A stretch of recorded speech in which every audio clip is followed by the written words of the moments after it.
Okay, so this is the deal. You're going to need quality vitamin C. This is time release, which is really fucking helpful because it vitamin C is really crucial and it makes a big difference and you get really really fucking sick really quickly when it wears off. This time release vitamin C with rose hips, you're going to need like 7 to 8,000 in the morning when your levels are low. I break up half of them in half for quicker absorption and leave the other one solid. You need like 7 to 8,000 in the morning and then 4 to 5,000 two more times during the day.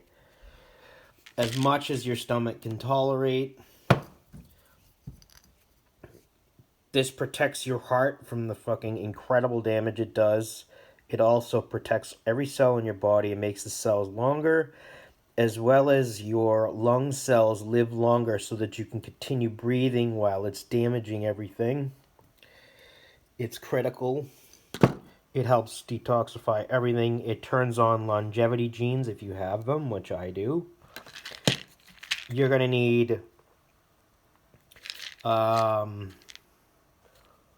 let's see, like 2,000% the daily value of vitamin D3.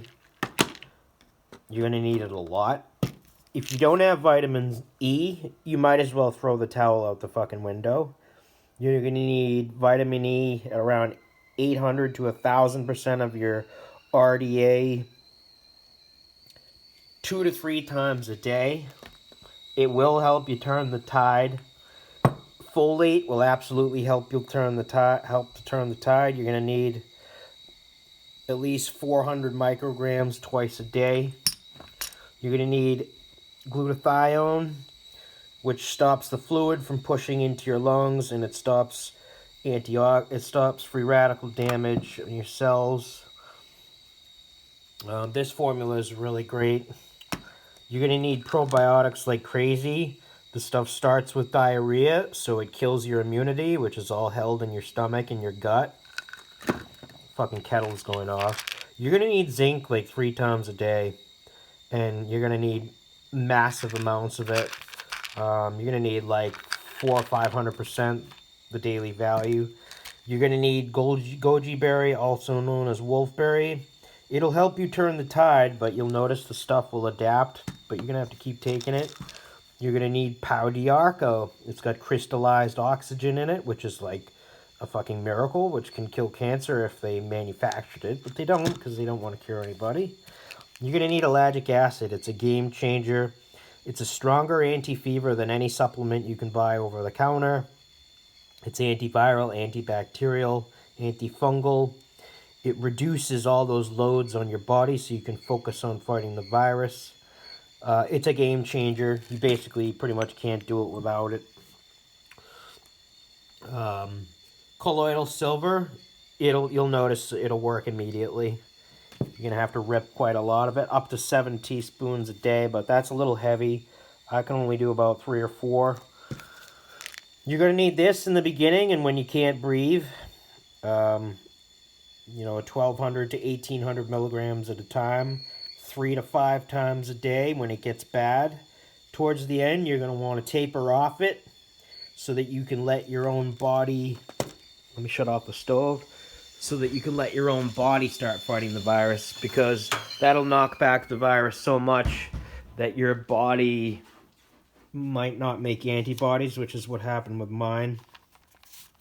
What it does is it stops it from replicating. This is olive leaf. This is a critical type of antiviral that allows you to continue producing antibodies, and it works. It does all kinds of other lovely fucking things, and is perfect for somebody who's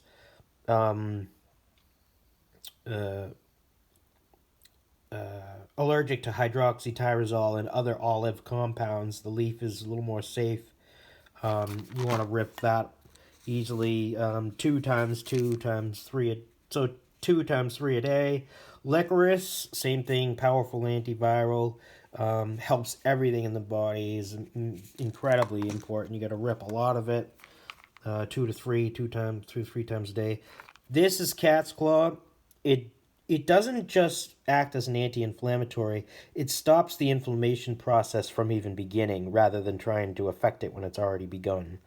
This is critical. You have it with your meals, and it stops the mucus production that allows the oh fuck, I gotta sit down.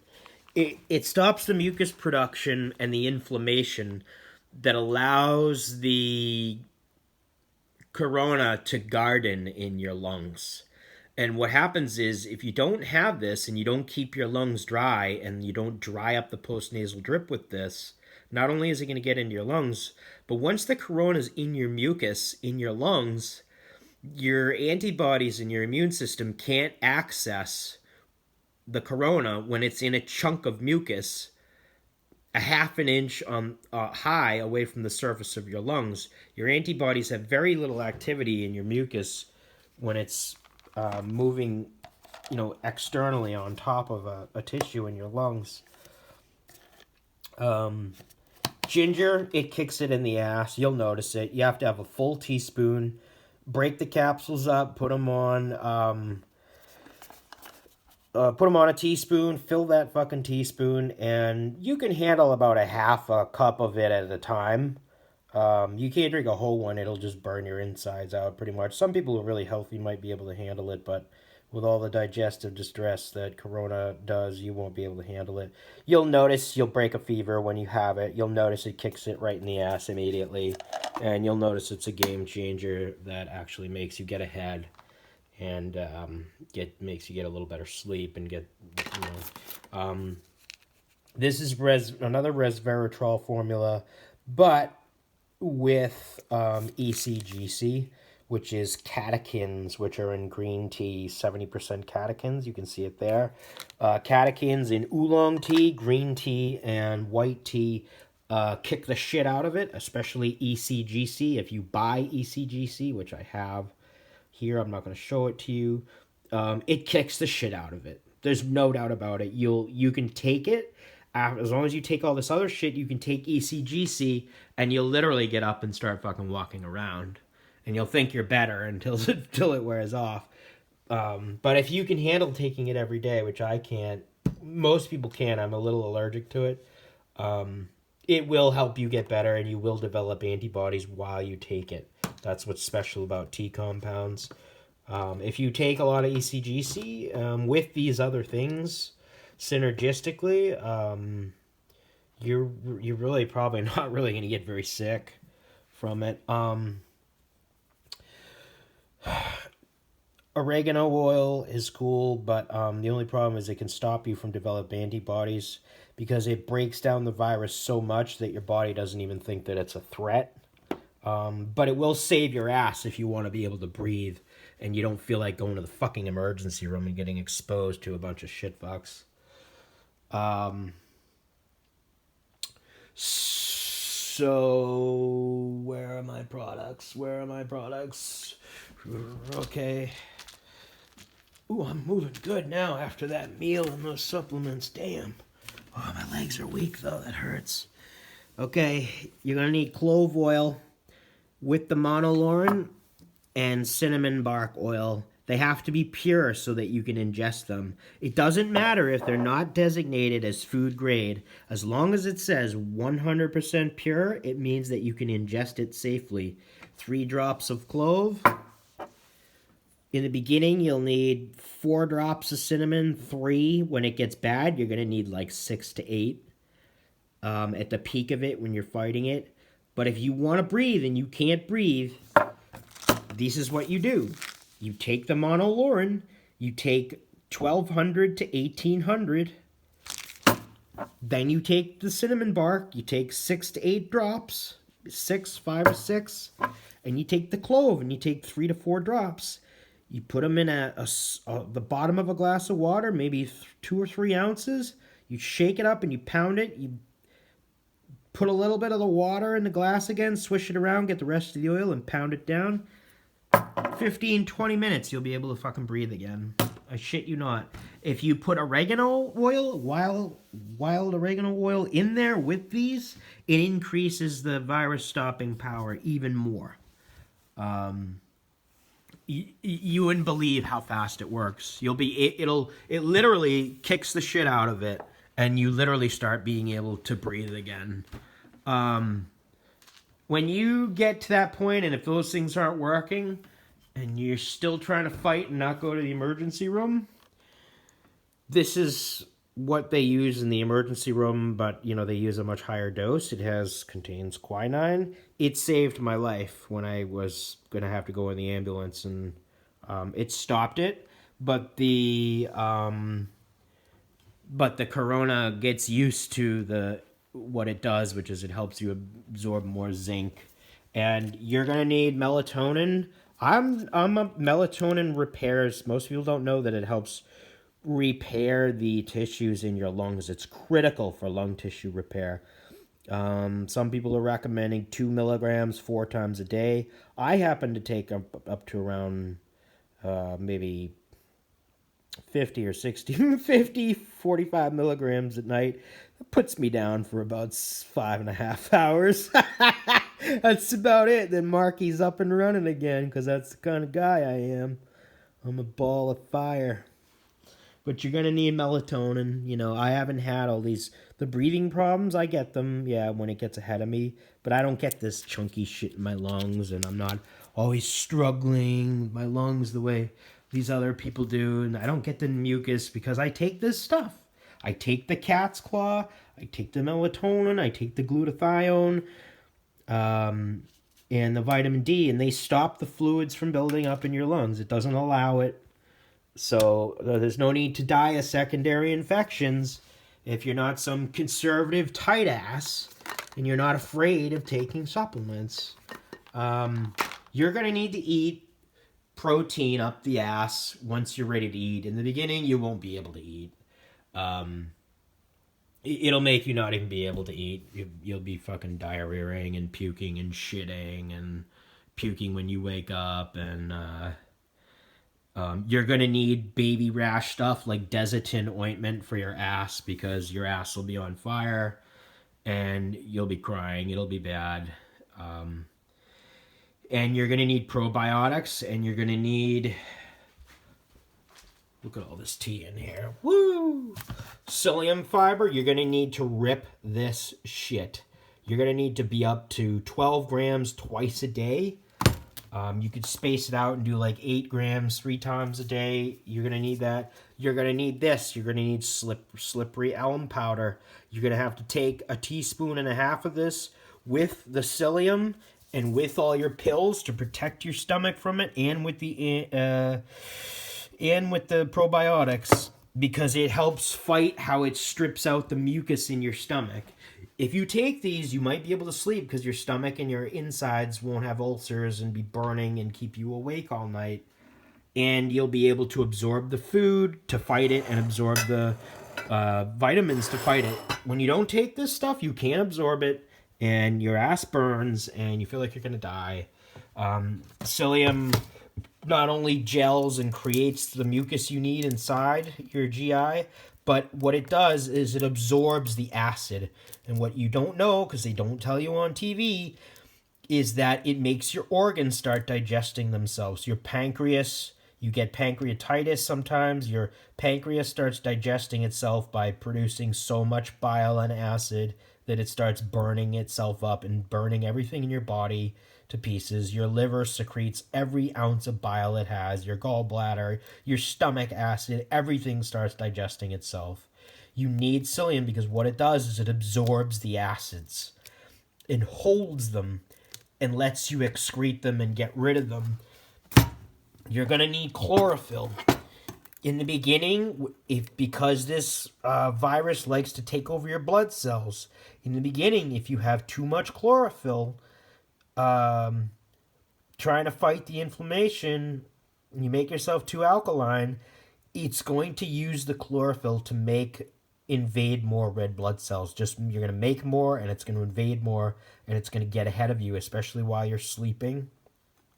Towards the end, you're going to notice when you're recovering, because of the processes that happen in your body. So basically, in the beginning, you're going to want to be doing 2 tablespoons twice a day, and then 2 tablespoons before bed. towards the end to help the stomach acid and calm down the acidity throughout your entire colon environment after it wipes your shit out and you're struggling to keep it back up. You're gonna need 2.5 to 3 tablespoons, up to 1, 2, 3, 4 times a day, possibly a little more. You might need a jot at night, sometimes 5 times a day, but usually 4. That's the deal. You don't do it, you're gonna suffer. You'll find out. You know, if you wanna mess around with this stuff without doing any of this, that's fine. You're also gonna need, look at this. You like that? This is my carpenter's box. You're also gonna need things to slow your heart down, to calm your heart down, to reduce the stress you're under. You're going to need antacids. This is omeprazole. Yes, I know they're bad for you in the long term. No, I don't take them all the time. Omeprazole. You're going to need that shit. We're not talking 1 in the morning. We're talking fucking 2 to 3 to 4 times a fucking day, and you're gonna have to take it at night if you have any hopes of sleeping, and with every meal, and take it on top of the probiotics, on top of the fiber and the slippery elm. It's your only hope. This stuff dissolves your insides out. You wouldn't believe how the heartburn and the acidity, your ass burns, you shit blood. This is Inderal. This is, you know, I'm a hardcore. I have 40 milligrams, which is really hardcore. You know, you're not going to be able to get your hands on that stuff, but that slows your heart rate down, and it will bring your heart rate up to 220, which is heart attack level. 220 for any more than a few seconds is guaranteed heart attack. 240 is like instant explosion heart attack death. It will bring your heart rate that up high. You may have to go to the hospital because it'll drop you to the ground. Once your heart gets over about 180, you pretty much start dropping to the ground. You can't breathe because the blood moves so fast you can't extract any oxygen. Clonidine is or also known as Catapress. So non-narcotic blood pressure lowering drug, slows your heart rate, blood pressure, which lowers your markers for inflammation and stress and cortisol. I happen to have that. I happen to have Thorazine because I'm the PTSD master. So I was ripping a lot of Thorazine. But you're going to need, if you don't have these things, you're going to need valerian, Ativan, Valium, whatever you can get your hands on. You're going to need the shit. In the beginning, you're going to need to let your heart pound a little to fight it. But when it gets out of control and you haven't been sleeping, your body's going to need rest and your heart needs to slow down because it's getting oxidative damage. You're going to want to take things to slow your heart rate down. The Tylenol will help with the aches and pains in your feet, but not really when this shit gets full blown. It doesn't matter. You'll want to cry and kick your feet. It'll give you restless leg syndrome. You'll see if you get it. It's not like what people tell you on TV. It's much, much worse. And so that's the deal. I'm outside now. I'm sitting down. My legs are exhausted. I can barely stand. But I'm not in the constantly dying stage anymore. So that's the deal. And that's the story. So that's what you guys need to do. If you don't rip the chlorophyll, your body will get really acidic and really inflamed. In the beginning, you're going to need to starve it and damage your own body and catabolize, consume, and eat your own muscle in order to feed your immune system. Because if you give it anything like rice with glutamate, eggs, or fish, or red meat, not only will it inflame everything and fuel it, but it will take off. When you eat that shit in the beginning, it just feeds the virus and it fucking explodes and puts you on the floor screaming. So in the beginning, starve it, and you'll find your body feels hungry, and it's the virus telling you to eat. Later on, you'll get hungry, but you'll notice it's a different kind of hunger. And what it is it's not the virus trying to tell you to eat. It's like the hunger that you had when you were a kid and you woke up early to watch cartoons. It's that kind of hunger, the kind of hunger that gets you out of bed. And when you start getting that, it means your body's trying to fight it and make antibodies. That's when you need to get the fuck up and you need to go eat 3 eggs, and you need to eat rice with the glutamate that you were avoiding in the beginning, because your antibodies need glutamate to form, even though the virus needs it also. Um, Go ahead, lay on the red meat.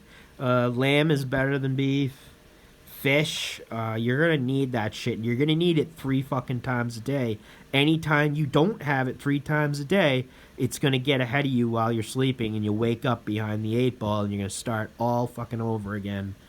And if you don't eat tons of carbohydrates, potatoes and rice, with the protein, you're not gonna absorb it, and you're not gonna make the protein's not going to be bioavailable. So, to form protein synthesis, it only occurs in the presence of carbohydrates. You need to be ripping smoothies with berries and kale. And wild blueberries, if you can get them, they're 2 times the antioxidants. It will literally make you be able to stand up and cook yourself breakfast for the first time when you've fucking been dying. So that's my advice. Get it done. If you get sick, get it done. And if you're not sick, you need to be anal like a Nazi. You really need to be anal. You need to order masks online. If you're smooth like me, you know where to get them. They have to be military grade, 5 to 6 layers in the membranes. You have to get military grade ones for bioweapons and stuff like that. You're going to have to research and do it on your own. Usually you're better off if they're made in this country and regulated by the government and certified that they're protection against biological pathogens. You're going to need to wear eye protection, and you're going to need to drop all your clothes at the door before you go in the house after going anywhere. Wipe your car seat. Don't open your car window and blow all that shit off your sweater into the back seat. Swirl it around on your kids. And look up the Dutch guidelines on social distancing, because they're a lot more aggressive, because this stuff trails behind you like someone smoking a cigarette whenever they walk or ride a bike. You shouldn't be walking behind anybody in the grocery store. You should be walking where no one else walks. Walk on top of the fucking vegetable aisle if you have to. See you later.